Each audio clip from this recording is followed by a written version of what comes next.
Pemirsa, anggota DPRD Provinsi Sulawesi Selatan yakin pembangunan Stadion Matoanging tidak akan selesai hingga masa jabatan Gubernur Andi Sudirman Sulaiman berakhir.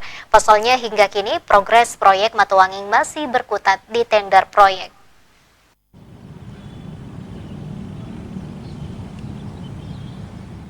Proyek pembangunan Stadion Matoanging yang belum berjalan hingga saat ini membuat sebagian kalangan masyarakat Kota Makassar menjadi pesimis.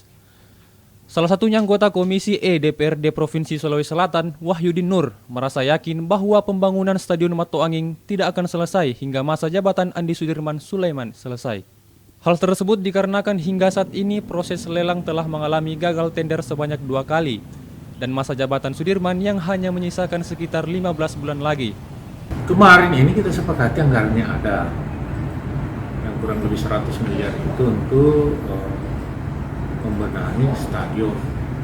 Tentu bahagian yang mau dibenahi itu adalah penutupan kubangan itu. Tapi kan kita lihat 2 kali gagal tender kan, 2 kali gagal tender sehingga tidak bisa dilaksanakan itu. Terkait permasalahan kubangan yang sempat menelan 3 korban jiwa, Wahyudin mengatakan